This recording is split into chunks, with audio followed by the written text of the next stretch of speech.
Educação à distância, mudando realidades.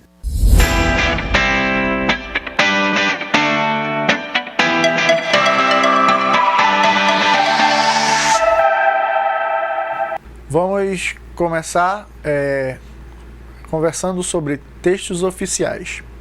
Bom, os textos oficiais são produzidos em uma instituição públicas no âmbito municipal, estadual e federal. Eles precisam ter, como já foi dito desde a nossa primeira unidade, os textos precisam de clareza e precisão, objetividade, coesão e coerência, concisão, formalidade, padronização e tratando-se de um texto oficial, precisa estar de acordo com a norma culta da língua portuguesa, tá bom? Nos textos oficiais, os pronomes devem ser adequados, tá? Com os pronomes de tratamento. Vejamos aqui na tabelinha. A gente tem aqui o pronome senhor, abreviaçãozinha, né? Destinado à pessoa com que há distanciamento mais respeitoso. Você, V, ponto, pessoas com que há mais intimidade. Vossa Alteza, príncipes, princesas e duques, né? Vossa Eminência, cardeais, Vossa Excelência, presidente da República, ministros, altas patentes militares, bispos, arcebispos e Vossa Magnificência, reitores de universidade, né? Existem outros pronomes de tratamento, vou estar mostrando para vocês no roteiro, tá? Da disciplina. Vocês vão ver também exemplos de em que modo, em que local eles devem estar acoplados. Bom, memorando, o primeiro texto oficial que a gente vai trabalhar hoje. É o tipo de documento utilizado por órgãos públicos para se comunicarem internamente. Até o ano de 2017, o memorando era uma forma de comunicação interna utilizada tanto para órgãos públicos da esfera municipal, estadual e federal. Mas a partir de 2018, o Manual da Presidência da República, vou deixar o link para vocês no roteiro, tá bom? Vocês podem acessar. É um conteúdo bastante interessante para quem está trabalhando nessa área de gestão comercial, quem vai estar produzindo documentos oficiais. É um relatório, é um manual bastante importante para quem está trabalhando nessa área, tá bom? Ele informou aqui que não deve ser mais expedido em instituições públicas federais, tá bom? O memorando, ele não é mais obrigatório, não é mais necessário. Mas algumas instituições ainda continuam usando pelo quê? Pela sua eficiência e também pelo ser mais tradicional e acharem que é mais adequado também, tá bom? Nós temos aqui a estrutura do memorando. Por ser um texto oficial, lembre-se que eles precisam se adequar à estrutura, tá bom? Diferente da carta comercial que foi descrito na unidade 1, ele precisa seguir da cabeça aos pés a estrutura do memorando, tá bom? Tanto o memorando quanto os demais textos oficiais, que nós vamos ver nessa unidade. Bom, ele precisa ter um cabeçalho, a identificação do documento, local e data do documento, assunto, o vocativo, texto do documento, né, o desenvolvimento do assunto, o fecho, finalizar, e também o nome do emissor e cargo ocupado. Vocês vão ver vários exemplos na unidade, eu deixei bem certinho no roteiro, não trouxe aqui por ser uma aula rápida e também dá um pouco de trabalho, assim, tentar explicar, é melhor visualizar no roteiro, tá bom? Vejamos agora o segundo texto oficial trabalhado nessa unidade, ofício. Ofício é o nome comumente utilizado para solicitar, reivindicar, notificar ou comunicar formalmente sobre determinado tema. O ofício é a forma da comunicação externa das instituições públicas.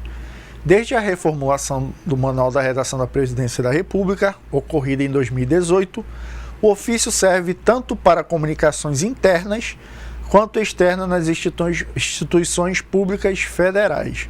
Tá bom? Nós temos aqui 3 tipos de ofício, tá? Nós temos ofício circular, ofício conjunto e o ofício conjunto circular. O ofício circular é quando um órgão envia o mesmo expediente para mais de um órgão receptor. A sigla na epígrafe será apenas de órgão remetente. Isso aqui vai estar mais explicadinho no roteiro. Eu trouxe mais um conceito que pode ser encontrado no Manual da Presidência, tá bom? Ofício conjunto, vamos lá. Quando mais de um órgão envia conjuntamente o mesmo expediente para um único órgão receptor. As siglas dos órgãos remetentes constarão na epígrafe. Novamente, eu venho trazendo o Manual da República, tá? E o ofício conjunto circular. Quando mais de um órgão envia conjuntamente o mesmo expediente para mais de um órgão receptor. As siglas dos órgãos remetentes constarão na epígrafe, tá? Novamente no Manual da Presidência da República. Bom, agora vamos ver um pouquinho do exemplo da formatação de acordo com a norma da BNT.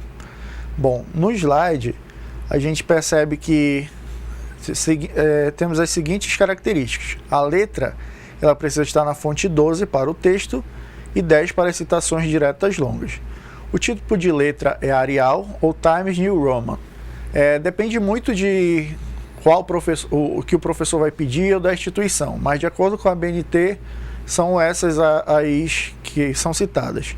O espaçamento entre linhas, 1,5 para o texto, simples para citações diretas longas e simples entre as linhas de uma mesma referência, tá bom? O texto deve ser justificado, exceto os títulos e subtítulos que são alinhados à esquerda, e as referências também devem ser alinhadas à esquerda. Como foi dito, depende muito do tipo de modelo que o professor quer, mas de acordo com as normas da BNT você vai encontrar essas características, tá bom? Citações, vamos ver. Existem dois tipos de citações, citação direta e indireta, tá bom? A citação direta é quando o texto é citado na íntegra. Você pega o texto do autor e coloca no seu trabalho, no seu texto, tá bom? Colocando as devidas referências. E nós temos também a citação indireta, que quando as palavras de um autor, de um livro são consultadas, você não literalmente copia, não plageia, né? Você transcreve para as suas próprias palavras. Se mantém a ideia do autor, mas é organizado com as suas palavras, e isso não é considerado plágio, tá? Vamos para as referências. Ao final do texto científico, ou de um livro, ou tudo mais, é sempre preciso referenciar todos os autores que foram citados ao longo do texto.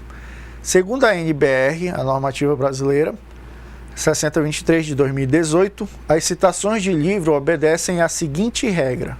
Eu deixei um exemplozinho para vocês aí. Nós temos o nome do autor, né? Antônio Carlos Xavier. A gente coloca o último nome do autor em caixa alta, né? Todos com letra maiúscula, e o primeiro e o sobrenome logo após. Como fazer apresentações de trabalhos científicos e acadêmicos, que seria o título do artigo ou do livro, no caso.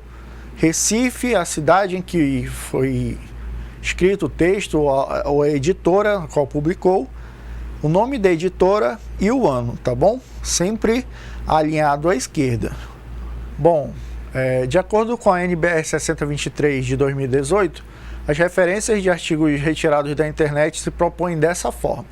Vejamos, nós temos aí o nome, né? Continua igual, o título da obra, nós temos aqui a cidade, a data de publicação. Por se tratar de uma revista, nós temos o volume e a numeração, tá bom? Disponíveis em o link de acesso e o acesso com a data, o mês e o ano, tá? Essas são as referências da nossa unidade. As demais situações e exemplos vocês vão encontrar no roteiro, tá bom? Forte abraço!